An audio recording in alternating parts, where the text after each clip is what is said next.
feel like we actually haven't spoken much this week. We normally I talk a lot know. more. What's What that all happened? about? Were you I don't know. busy? No, I feel like I just I haven't wasn't had that tons of busy. work to communicate. Maybe that's why you weren't that busy. Oh, Usually when you're really busy, I have more to communicate to you. that's true. That's true. Right. That's sad, huh? Well, we Yeah, got to let's find a get way to busy. Yeah. let's find a way to have friend conversations, not just Oh, right. work Your conversations. email. Yes. Let's do that. Okay, that's a good idea. So what's happening? Cringe, delight? What you got for me? I have Why a do you always delight. go first? Okay, you go. Oh, That's I my didn't. cringe. Sorry. All right, you go first. How about No, you go go ahead. first? Go ahead. Okay. I want you to go first because I think when you Oh. go, I can think of mine. Sorry. Oh, you don't even have I, it? You didn't even do I your know I have homework? a million things. No. I Oh, have a good for million things you. that happen. I just have to pick something out of it. But I just Okay. realized I had to be bratty about it. But I actually like the system where you go first. So Okay. let's go So back to it. you want me to go first then? Yes, Are you please. just messing with me and my emotions? All right. I'm going to tell you my delight, and it almost sounds made up, but it's not, because for some reason, this past week or two, it's probably been like the 2 weeks. Yeah. I have had more people than ever tell me how much they love the podcast. And I'm not Really? joking, and I'm not just saying it. I even texted you something that my You sister did. sent me. Yeah. And yes, granted, everyone who said this to me is either a friend or a member of my family, but it just seemed like a lot of people in one setting, like in one sitting. Like I feel like Was it I've had around a particular episode or no. That's what multiple I'm episodes? saying. It was just random, like, just listen to this, or this one was so great. You guys are so good together. Your banter back and forth. Even my cousin, who you're talking to later, Yeah. mentioned it in an email. I just feel like Aw. it's been like 5 or 6 comments from different people about how lovely the podcast is. That's really nice. I know, it's really validating. I don't really need it. Like I'm enjoying myself no matter what, but it is really nice to feel supported by people you care about and to hear that people they could just be like, "Oh, your nose looked nice on episode 12 or something." But they were like really commenting on the content and our dynamic together. I just thought it was That is lovely. really nice. You know why? Because Thanks. we sit here in this bubble, me, you, and Anais, and we make this show every week and we put it out. And like, we really don't have any clue We just what happens to it. It just goes out there and then we just show up the next week and we talk about something else. So, hearing Yes. that people feel, I think what I hear Yes. that I'm thinking that you're saying that also you hear is like, while they're complimentary, I always hear how much episode whatever, 107 really made me think differently about money, or, Yeah. the way that it really helps people just like grow, which is the whole point. Totally. Yeah. Totally. It That was is really nice to hear, delightful. because you're right. We just sort of, this is like we really love doing it, but we don't We don't know we what's don't going really on. know if anybody else does.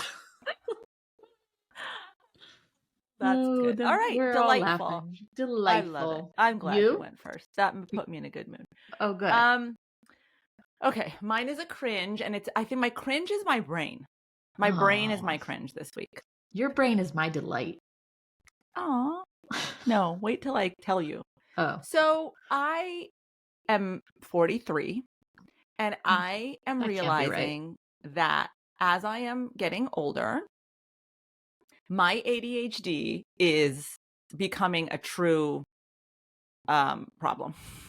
Really? Like, I've always lived with it and managed it, and I think utilized it to get a lot of things done and be successful in multiple things simultaneously. Yeah. But now it's like things just fall literally out of my brain. So this last week, or over the last 2 weeks, let me just tell you what I have done here. I asked my brother to come to town because the kids' spring break is coming, to take them with me to Disneyland. Or they asked him, actually, because they really wanted to go with their uncle. But anyway, so he's flying all the way from North Carolina. Oh. Done. So he buys his ticket. Done. 2 days later, call my stepson, Keegan, who is like, we are just lockstep. Right. We love each other. Right. Call my stepson who lives in the Bay Area. I'm like, I miss you so much.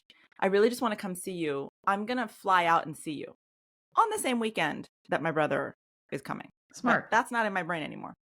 He's like, oh my God, I love that. Great. Goodbye. 2 days later, I ask my husband, whose birthday it was, what do you really want for your birthday? And he's like, I just want to go skiing with just you in Tahoe. Oh, I'm like, no. awesome. Let me look at my calendar. You know what? This weekend of the 23rd is open. So wait, Triple booked? I book flights Oh, then no. and there as a birthday gift. Oh, Okay. no, Bean. So then I'm sitting there and I'm like so proud of myself. And all of a sudden I'm like, 23rd. Oh my God. So I text my brother. I'm like, did you get your flights? He's like, yeah, here they are. Why? I'm like, oh, nope, don't worry about it. Call United. I'm like, please, please, please tell me I can just move this back a weekend. I'll figure Right? out whatever. So they moved the ticket back to the 30th. I moved the trip. I'm so happy and proud. Still have to tell Keegan that I'm an idiot, but he'll understand. We'll go see him another weekend. And then a week goes by. I'm so proud of myself that I've worked it all out. Wow. And then I think, what was I going to do on the 30th? Oh, I told Raina she could buy her best friend tickets to a concert in LA that I was going to drive them to. And those tickets Yes. were purchased 2 months ago. Why is nothing in your So calendar? Can I ask? I don't know. This isn't even ADHD. This is just like general, your Stupid. 40s, too much stuff going on. So things start to drop. That's why you have to write everything down, I'm learning. I know. I think what happens, this is why I'm saying it is my ADHD, is because my attention, I will make a plan and then Yeah. something will happen that will take my full attention away before I can even get it in the calendar. So like I will have talked to my brother. He would have said, yes, I'm coming. And then whatever, my phone rings or I get a text message and I get so fully engrossed in whatever the other thing is, I forget to even put it in my calendar. Anyway, I have created a disaster for 2 weekends. I think I cleaned it up, but how'd you it was clean not up? fun.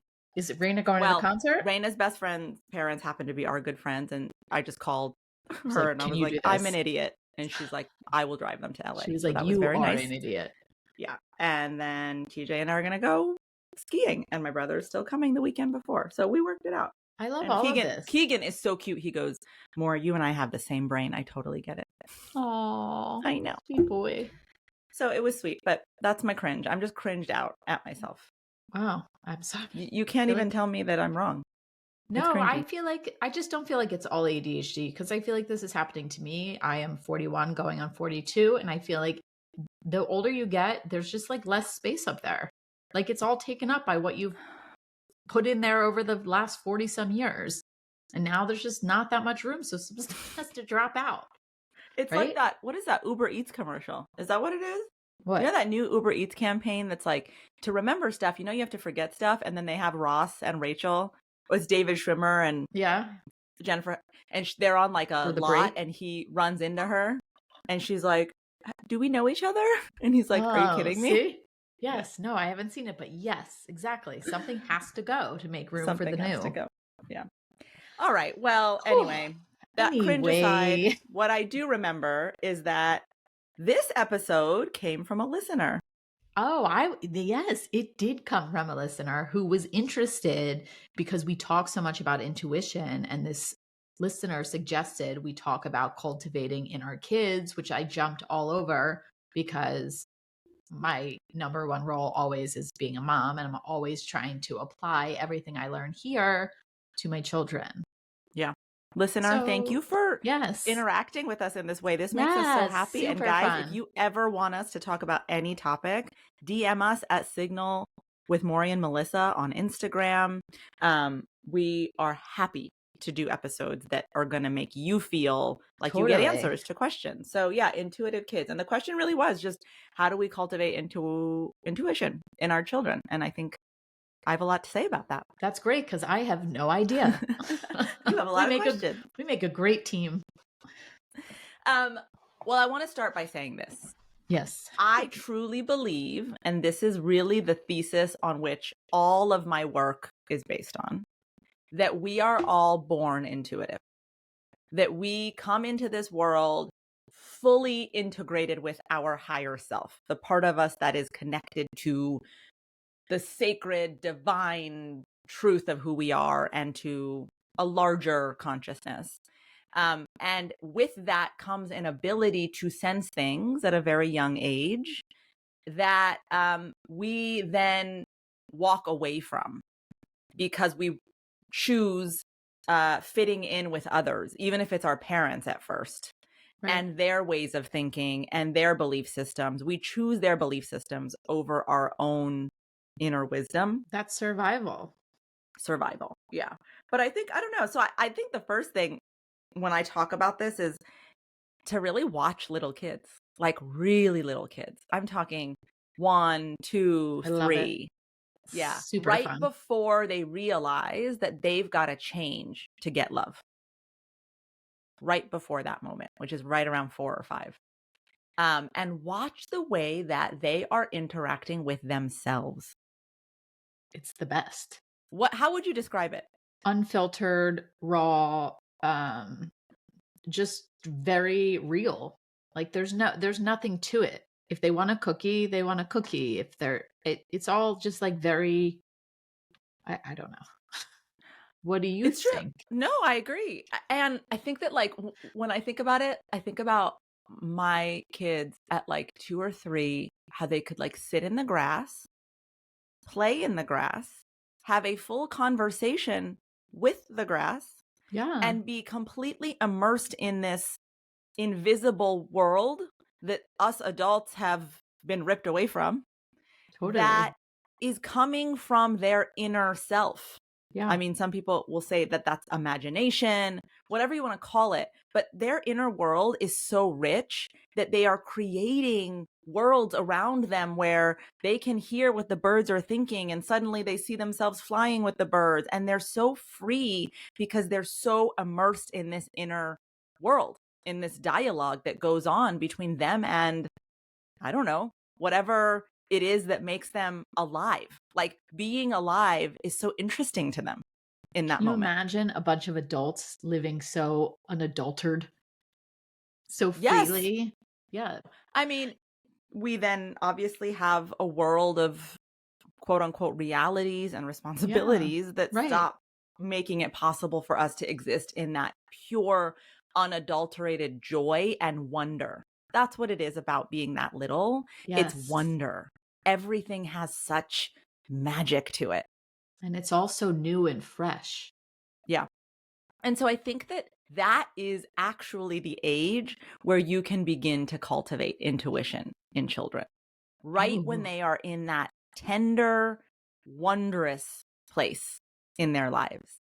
And it's not about talking to them about intuition, obviously. right. They're 2 and 3. It's about not squashing the wonder. It's about facilitating the wonder.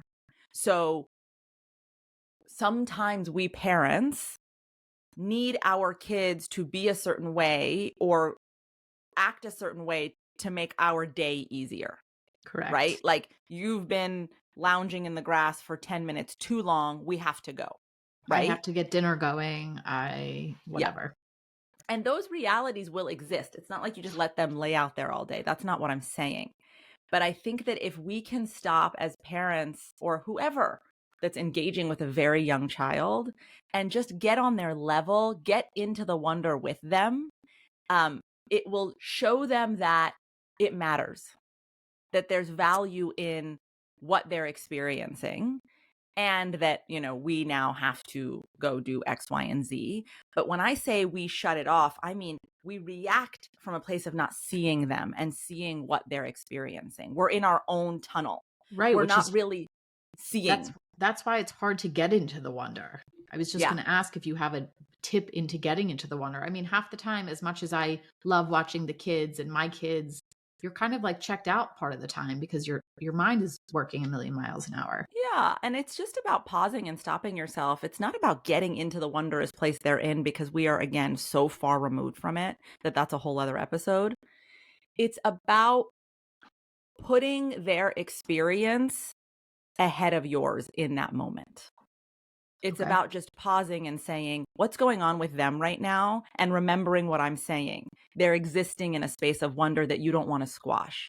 So how do I gently um, move them out of whatever activity they're doing while still respecting what they're getting out of it, rather than thinking only about what I need them to do? We sometimes as parents see our kids as extensions of us, if that makes sense. So we're Totally. not seeing them as individuals who are in a process that matters in that moment. And so what I'm saying is giving them the respect of honoring the process they're in that moment. That will change the way you interact and talk to them and move them along their day. Does that make Okay. sense? It does. I'm just trying to think of actual what your wording would be. Like, let's say they are in the grass for 30 minutes having a conversation with a ladybug, and you do need to get inside and start dinner because everybody does need to eat. What's a gentle way to say, we got to go? I don't want to be that prescriptive. I think what I'm saying to you is what not to do is, hey, get up, let's go.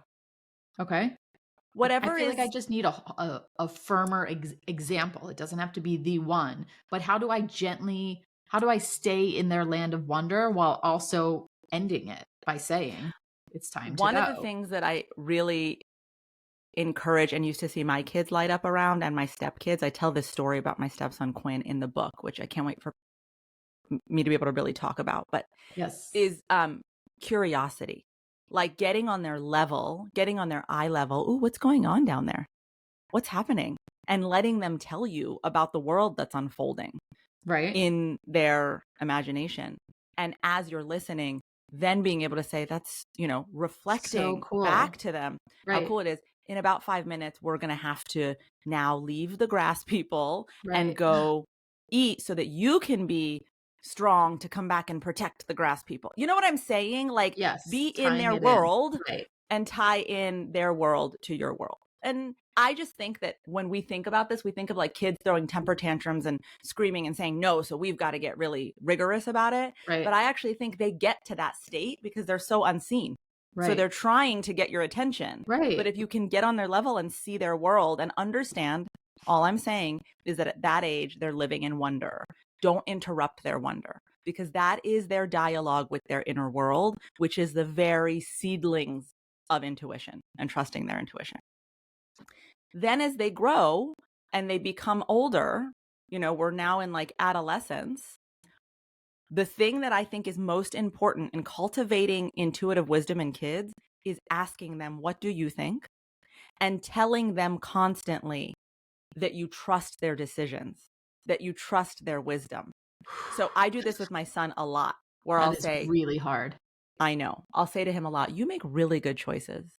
Or you always seem to know what you need. How amazing that you just know. Like, I wonder where you know from. So starting to talk to them as they're getting older about knowingness and how their knowingness is so spot on. What if your kids are not making the best decisions? What does that mean? Like, what if it's something that, let's say, your kid is frequently, here's just an example. Let's just say your kid has homework every night and comes home and wants to run around outside and talk to their friends and go to a friend's house and stuff. And then every night at 9:45 is having an absolute meltdown because Yeah. their homework's not done. And it's a consistently poor decision on their part to save it for 9:45. Not saying my kid does this or anything. I'm just trying to make this tangible for people whose kids aren't always making the best decisions. Um, how do I say to you, hey, this isn't working out for you in the best They're way? not able at that age to think through consequences, which is where you get to partner with them. Okay. Right. Partner is a So, great word. right. Partner, Partner, not not pick. dictate, Right. not authoritate, Right. but partner. So, hey, you want to go play with your friends. That's going to be so fun. You make such good decisions for yourself. You get it. Like you need that to have fun. Totally Right. get it. Let's think about your homework.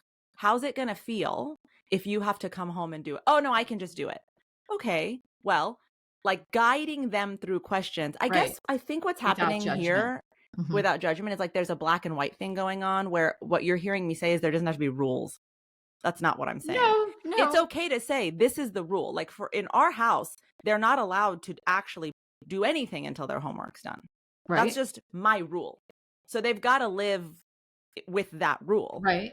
That can coexist with me finding moments to honor I their guess finding decision making moments. Okay. and constantly letting them know that I believe they make good decisions so that they can trust the Themselves. wisdom that moves their decision making along. Right. But obviously taking into consideration they're children who don't know how to think through full consequences. So we are Correct. going to have rules Right. that allow them to be Right. safe and healthy. Right. Because your brain is not developed enough at certain ages to make the best decisions on your own Yes. behalf always. Yes. But I just think that if you look around, you don't hear parents say enough, Mhm. you really make good decisions, or I really trust you. Can I make I some trust you well. Yeah. Can I make some really gross, it's not really a gross analogy, but just an analogy. We're working with a dog trainer right now, and it's the first time I've used somebody who uses a different method. And one of his things was we're very doting on our dog and we love her, but she's like a mess. She just acts out all the time with other people. He said that a lot of people, as well as us, don't reward her enough for her good behavior. It's too much correcting rather Yes. than you're great, you're great. So most Yeah. of the time she feels like she's great. So she Yeah. wants to be better. Yeah, Right. exactly. That's And I think exactly that really right. applies. Yeah. Like you're Yeah. great, you're great, you're great. And then when you do have these moments where maybe they are making the best decision, they don't feel as like torn down over it because they've been feeling belittled the Yes. whole week by you about other stuff. Yes, exactly right. Like And we don't have yeah. go ahead. I even get into ruts, I feel like, with my oldest because she is getting older and pushing back a lot more. And we do have weeks sometimes where I feel like all I'm doing is telling her, like, don't stop, please don't stop. And I do see the weeks where I'm like more like, great, great job, because I'm not perfect, that she responds much better to me and that we don't Yes. go down that path as Right. much. Yeah. Right. Because all people, all organisms actually rise to the frequency of the way that they're treated, to Right. the environment that they're around. I think I've talked about this water exercise where the Japanese researcher put labels on different bottles of water, Oh, some right. really loving words, some really negative words, or sometimes he would shout negative words at the The water water? and he would talk really loving to other cups of water. And then he looked at the water under the microscope. And there's a book, it's gorgeous, where the ones that had all the loving words, they look like gorgeous snowflakes. And the ones that were shouted at, I hate you, you're ugly, the little, like they've turned black. They're Oh, darker, they're not as expressed, they're not as beautiful as the molecules of the water that was loved on. So we are all organisms going to respond to the frequency of the energy around us. And when kids are young, they're really tender and their whole ideas about themselves have to do with what they're getting energetically, verbally, emotionally from those around them. And so finding ways to, if you want your kids to trust their intuition in a way that you are just learning how to do, then remembering that you have to teach them they can trust themselves. right. And you tell them you can trust themselves by finding moments to let them know you trust them and you believe in their decision making. Another thing, really important, kids are intuitive at a level that is not explicable. Right. So they can pick up on other people's emotions. They can sense things in rooms they walk into. Whatever their level of intuition is, sometimes they just know something. Get really, one, curious with them. Like, how did you know that? How cool. Right. But two, do not try to convince them that it's not realistic. Don't gaslight them that the thing that they're sensing or feeling, there's no evidence for, right? Like, Mom, we've talked about this. Mom, what's wrong? Nothing. Right. Everything's great. Hmm. Yeah. I've stopped doing Your that. kid in that moment is intuiting your Right. emotion. Do not gaslight them. And we've talked about this. We don't have to keep going into it because I think we've said it in multiple episodes. But just to say here, that's an example where if your child can sense emotion, then don't gaslight them around the emotion. Just let them know the emotion's happening and I'm on it as an adult. But also, when they can sense things that you can't explain in your mind, really try to fight your cynicism in shutting it down with them.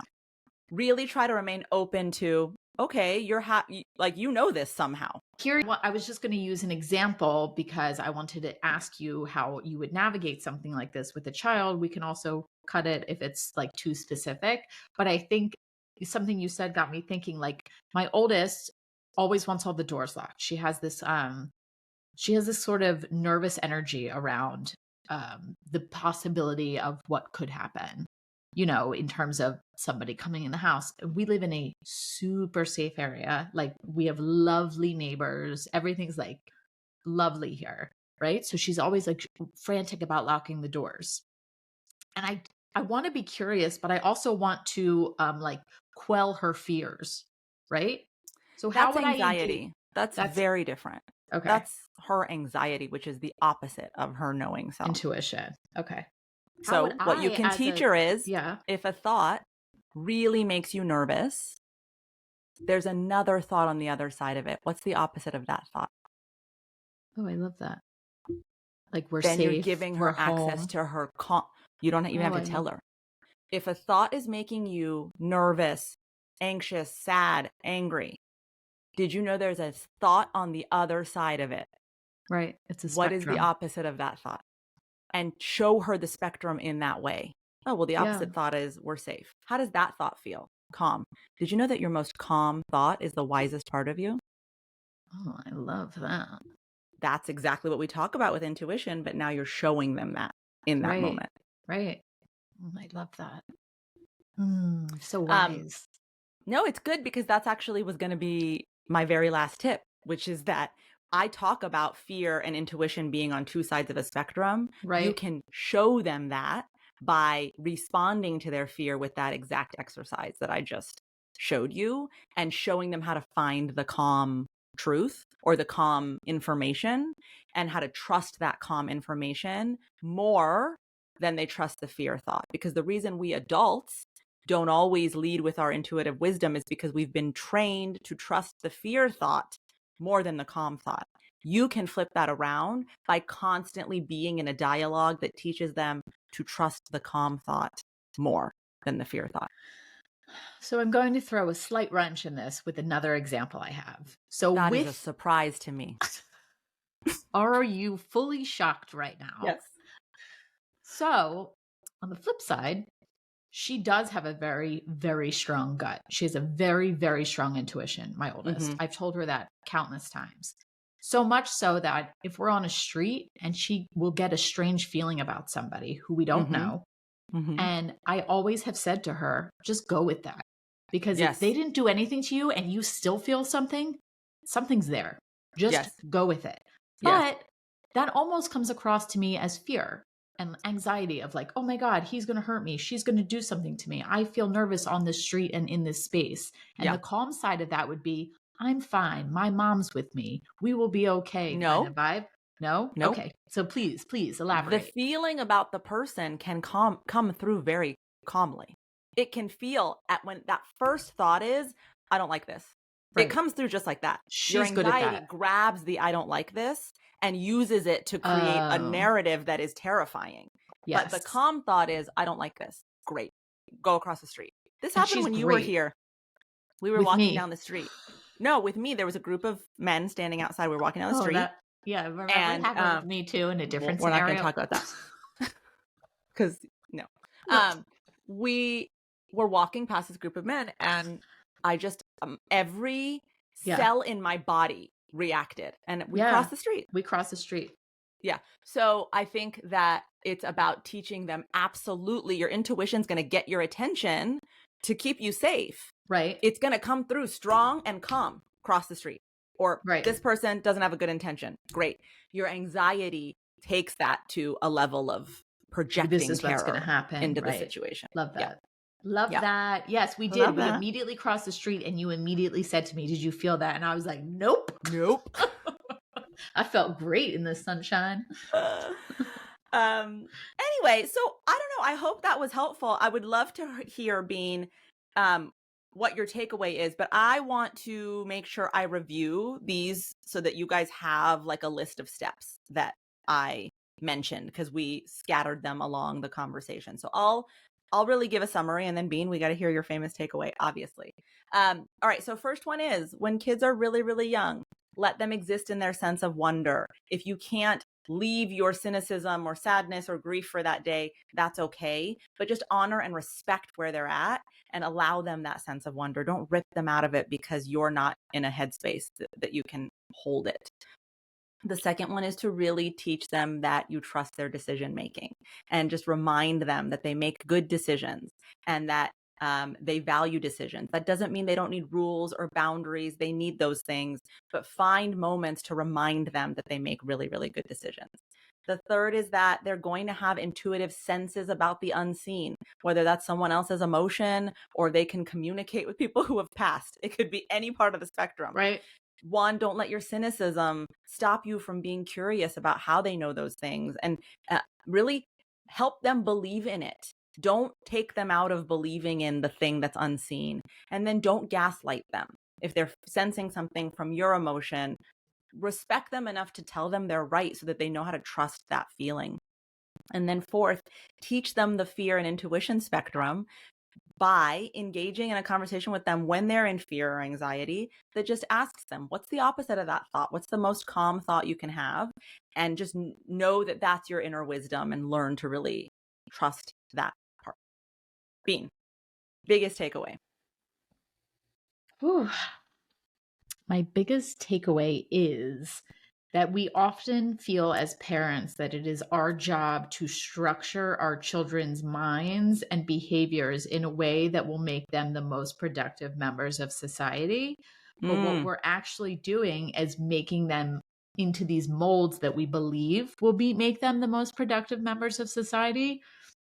When if we really allow them to be feeling beings and let them use the intelligence they have come into this world with more effectively and more intuitively, for lack of a better word, that they will in turn grow up trusting their own decisions, less insecurity, and ultimately become those wonderful members of society that we all want for our babies. Melissa Grushka, can we get a round of applause for Bean? That was so well said. Thank you. Thank you. Thank you. Absolutely.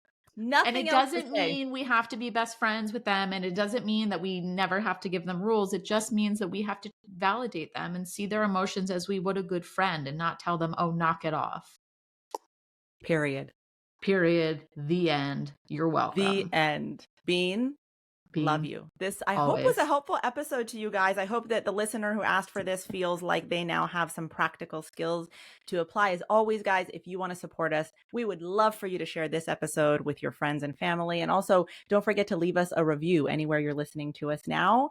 Bean, and ask questions. I think this I think it's really fun responding to an actual listener's question. Like, we're engaging with people. We make this podcast, like we said at the top of the hour, we don't even know what happens. But then these questions come in and you're like, oh yeah, people are listening and they're liking and they're learning. Keep it up, guys. Clearly really respond well to that. So that's another way you can support us, is just let us know you're listening and engage with the content and ask us questions. We're happy to answer any questions you have. Bean, I love you so much. I'll see you next week. Bye. Bye.